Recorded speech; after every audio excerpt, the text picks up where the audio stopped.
So, you're a business owner dedicated to the significant and sustainable growth of both you and your business.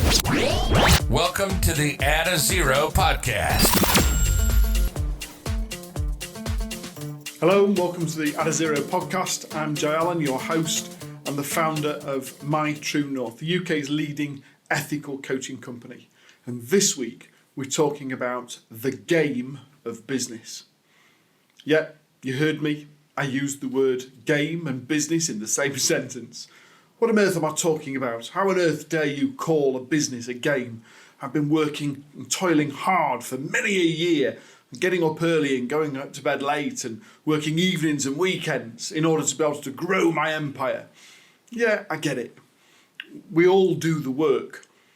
But until you realise that everything that you've done until you've arrived here today, every single thing that you've done for the business has led you to where you are today, right here, right now.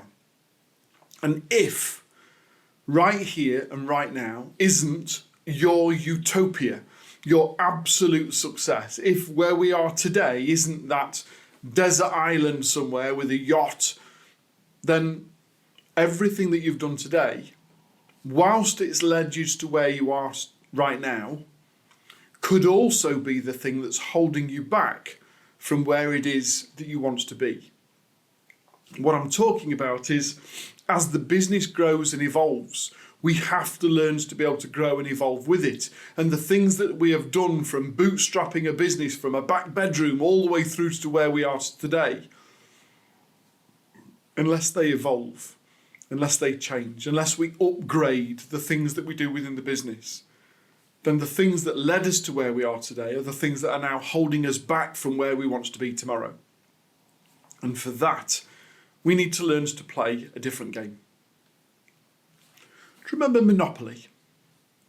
Either a few weeks or months or years or possibly a couple of decades ago when you last played the game, but do you remember Monopoly, where we all get a little character, we all get issued some money from the bank, we roll a die and round the board we go, trying to avoid jail, preferably landing on free parking and hoping that we can buy a hotel on Park Lane or Mayfair. And then £200 every time you pass go. You see, the majority of people in business are playing the same game. And yet, in a scale business, we've got to learn to play a different game, or at least play the game with a different set of rules if we want a different outcome. And that transition is often the most challenging and the most difficult, particularly if you've been in business for a while and this is the way that we've always done things, Jay. I'm going to mix things up a bit today, and I'm going to ask you to be able to give a different concept or a different considerations to some of the things that you've done on a day-to-day, week-to-week, month-to-month basis for the last 10, 5, 20 years. And we've got to be able to understand that everything that we've done led us to the hand that we've currently got. And yet if I play Monopoly these days, certainly with my son, I've got a different strategy to the one that I used to have when I was trying to play for myself. I'm certainly going to play a different game these days than I did do when I was first learning it myself.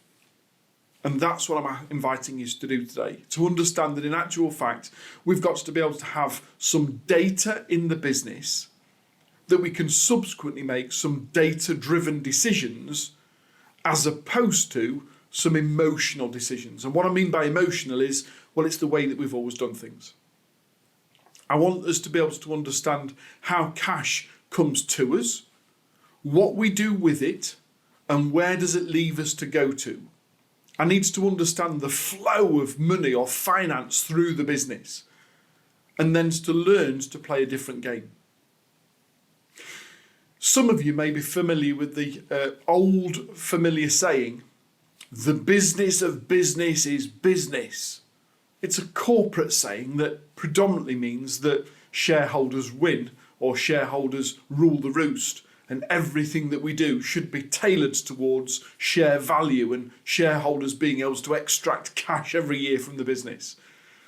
I want us to tweak that a little bit and make it far more practical for each and every business owner and leader listening and watching this podcast right now. The game of business is numbers. How the game is played is business.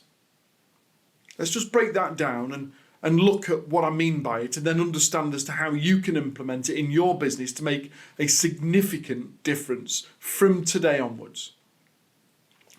A while ago now, I had the real privilege of being sat in a room with Tony Robbins.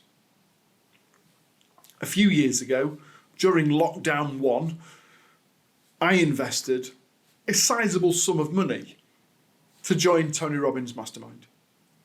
It was a big decision for me in a small business, but it put me into an incredible position for 12 months to be able to work with some truly leading people in their industry.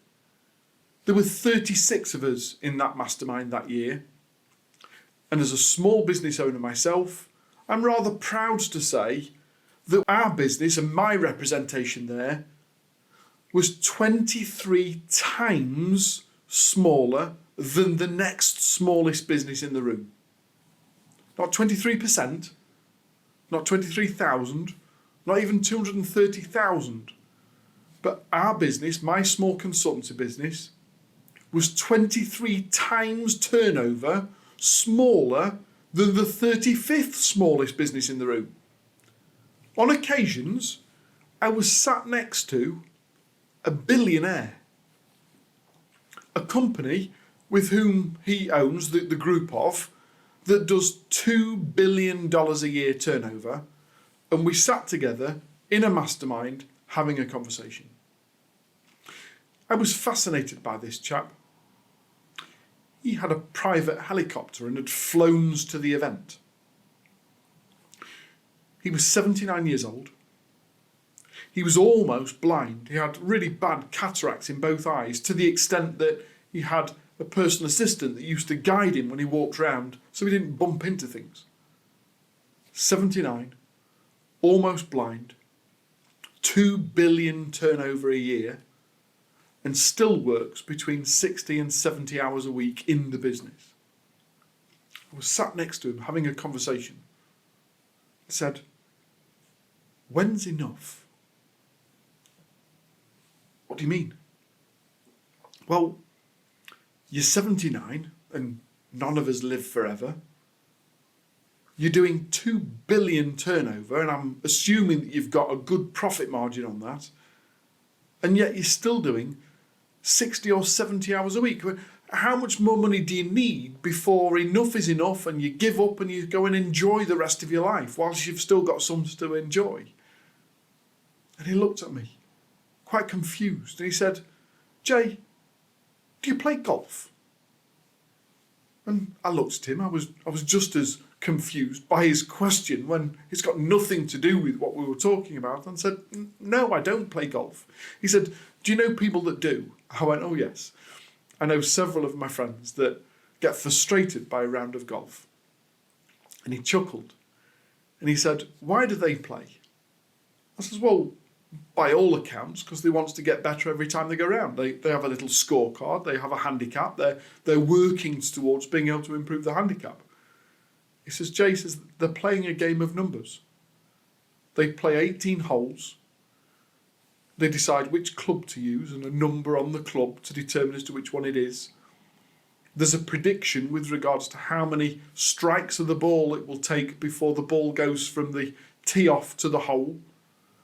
And their goal is to try and reduce that each time they play." He said, "Jay," says, "they're addicted to a game of numbers, and they enact out the game of golf in order to be able to realise that score sheet and establish as to whether they're up or down."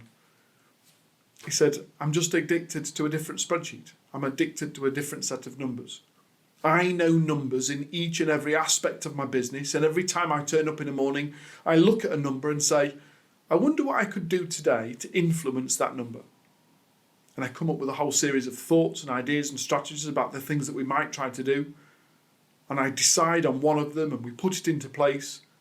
And over the next 20 or 30 days, we'll review to determine as to, was my prediction right? Or was I off the ball? Was I par? Was I over? Was I under? Did I get a hole in one?" He said, "I'm just addicted to a spreadsheet and a set of numbers." And then he turned and carried on his conversation with somebody else. And that sat with me so strongly that on the way home from Mastermind that day, I sat down with a pen and a piece of paper and I worked out, what are the numbers that I'm not measuring within my business that if I did measure, I could make better data-driven decisions on how to grow and evolve my business moving forward. Now that was back in 2000 and I'm really delighted that I had that conversation with him because of the impact it's had both on me and my business and that of the people that I now serve through my TrueNORTH. We now have a spreadsheet that measures numbers for marketing, numbers for sales, numbers for operations, numbers for finance, numbers for team. And we look at them on a weekly basis. And every week I make a prediction on what the following week should and could look like. And then rather than looking at it in the whole, I then spend time each and every day thinking, and how can I influence that one number? Of all of the numbers that feed into that spreadsheet, which one of them am I going to just pay particular attention to and really look in detail at to say, so what are the things that we are doing? What are the things that we're not doing? What are the things that we need to do differently? What are the things that we should stop doing altogether in order to be able to influence that number? And it's through having a spreadsheet, making some data-driven decisions that have enabled us for the last 4 years to grow by not just 5 or 10 or 15 or even 20, but 26% net profit growth each year for the last 4 years. Why? Because I made a prediction. Because before we took any action in running the business, we ran a spreadsheet, we turned it into a cash flow forecast, we looked at the things that needs to be done within the business in order to be able to achieve those results, and then we went out and made it happen. Rather than we go out into business and we do lots of things to try and generate lots of money, and then we feed all of that information into the spreadsheet and find out where we're at. It's only when we can turn it on its head that we can start to see a significant and predictable method of being able to move forward. It's about being able to have a positive cash flow forecast and being able to work with those numbers rather than continue to work to generate the numbers. Hope that makes sense. So my question is, which game are you playing? Are you still playing the time for money game? Trying to be able to increase your prices and reduce costs in order to be able to create more profit? Are you trying to be able to win more customers and push up your capability or your operational hours in order to be able to become more effective in the time that you've got available? Are you renegotiating the contracts that you've already got with suppliers to be able to increase the profitability by payment terms or payment plans that you're working with? All of these things will have an incremental difference for you and your business. And yet, until you learn to play a different game, you'll continue to have a similar type of result to the ones that have led you to where you are today. I'm inviting you to play a different game, to understand that we've got to change the way that we think about who we are, what we do, how we do it, who we do it for, and the impact it's having, in order to be able to achieve a transformational output and outcome. And that's what ADDAZERO has been based upon. It's about being able to review and revise what it is that you've currently got in place, simply by completing our free ADDAZERO survey. If you haven't already done so, www.addazero.co.uk/free scale audit. From there, you'll get a free audit bespoke to you and your business around the foundations of what needs to be in place in order to be able to grow and scale the business. This will at least give you the idea of both the hidden opportunity within the business and potentially some vulnerabilities within the business, with some guidance and advice on what to do to be able to plug those gaps.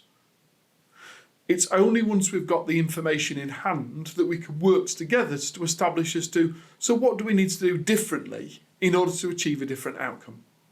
In order to be able to create that positive cash flow forecast, to collect the right data, to analyse it, to review it, to revise it, to be challenged upon it.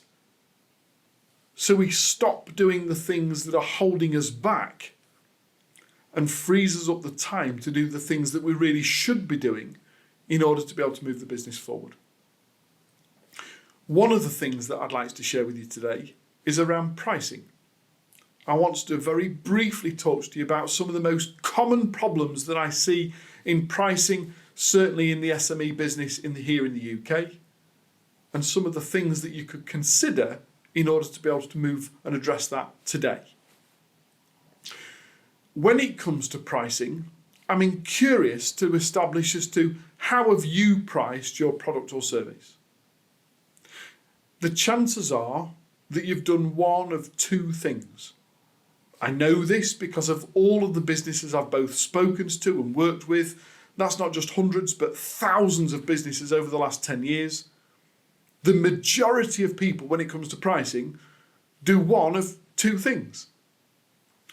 If you're a product-based business, the chances are that either now or certainly in the past when you first started and launched the business, the chances are that you worked on a cost-plus model. What I mean by that is you looked at the cost of goods bought into the business. If you've modified or amended that product, added to it, enhanced it, packaged it together in any way, you may have added some costs to there and therefore you've got to incorporate those also.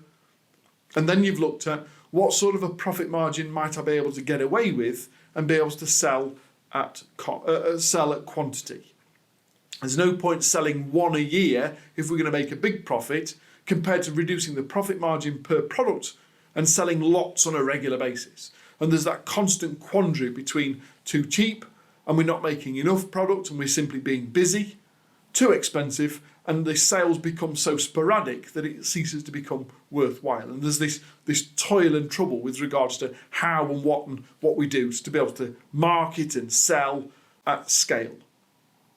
And the chances are that if we're a product-based business, we may still be operating a cost-plus model.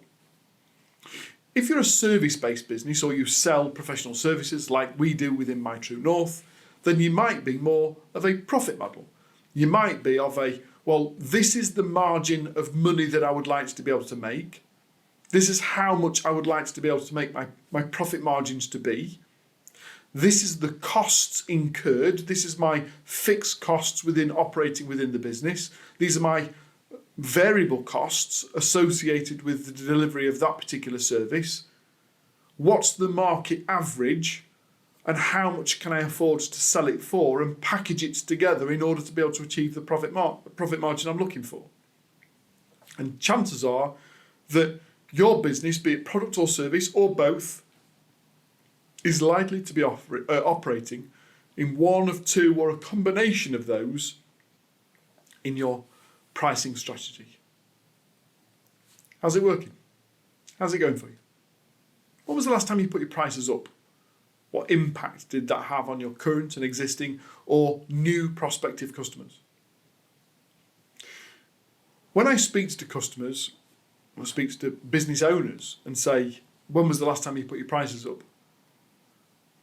The majority of people will tell me it's been done in the last 12 months or so. The majority of them will tell me that, we do it every January or we do it every April, depending on when the fiscal year is. Some people tell me that they do it twice a year. We do it in April and then we do it in September, October again, around the autumn budget. Great. But how did you come up with the price in the first place? We went to the local market, we looked at our competitors, we determined as to how much people charge for this and how much people charge for that. And we don't want to be the most expensive, but we're certainly not going to be the cheapest.